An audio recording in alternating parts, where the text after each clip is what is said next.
Ensuite, on arrive au modèle pyramide de marketing à paliers multiples. Ça, c'est un modèle qu'on voit de plus en plus dans notre société. Il y a de plus en plus de gens qui adhèrent à ce modèle-là. Pourquoi? Ben, c'est parce que c'est un clone un peu, puis on va le voir, des systèmes d'entreprise normales, traditionnels, mais c'est toujours un modèle pyramidal, sauf que à l'intérieur de ce modèle-là, maintenant, on a la grosse pyramide ici qui pourrait représenter, donnons des exemples concrets que tout le monde connaît, Melaleuca, Arbonne, Unix, peu importe. Donc ici, on a un modèle ici traditionnel qui va s'occuper de la production, qui va s'occuper de la mise en marché, puis surtout qui va s'occuper de la comptabilité et tout ça. Et à l'intérieur de ce gros modèle-là, on a un paquet de petites entreprises qui vont se développer. Il y en a qui vont se développer plus rapidement, d'autres moins rapidement, d'autres encore beaucoup plus rapidement, encore plus. Ce qui est intéressant dans ce modèle-là, c'est qu'on est un peu dans un modèle hybride.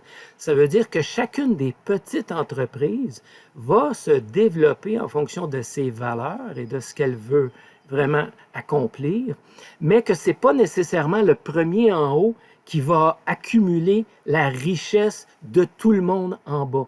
On voit ici qu'on a une section où cette personne-là a développé son entreprise à l'intérieur de la grosse entreprise, mais elle a développé quelque chose de beaucoup plus grand que la personne qui a développé juste ici.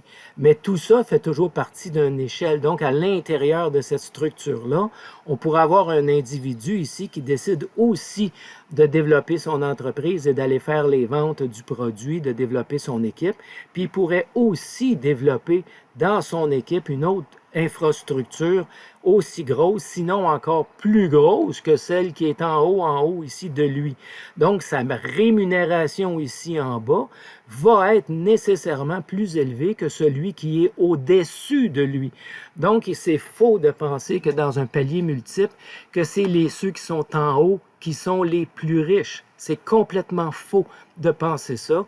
Dans une structure à paliers multiples, chacun a le pouvoir et l'occasion de pouvoir développer son entreprise à l'intérieur d'une grosse structure et la développer au niveau qu'il va vouloir. Donc, dans un modèle de marketing à paliers multiples, c'est pas ceux qui sont en haut qui font le plus d'argent, c'est ceux qui travaillent le plus et qui vont mettre le plus d'énergie à développer leur équipe.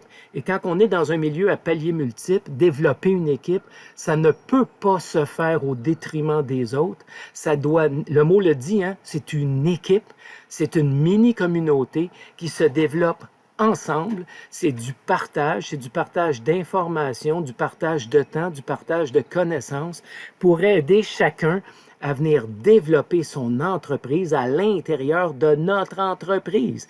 Et c'est ce que nous, on a fait. On a développé notre entreprise à l'intérieur d'une autre entreprise. Et c'est ce qu'ils ont fait. Ils ont développé leur entreprise à l'intérieur d'une grosse entreprise.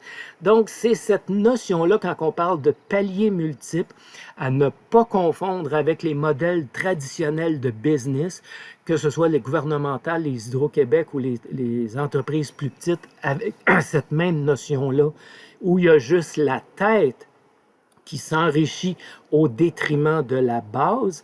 Le palier multiple vient chercher un peu la symbiose de ce qu'on voyait tantôt au niveau des coops, au niveau des OBNL et au niveau des entreprises traditionnelles. Donc ici, on arrive avec un modèle qui commence encore plus à faire du sens au niveau de l'économie sociale, au niveau du partage et au niveau de l'implication d'une équipe.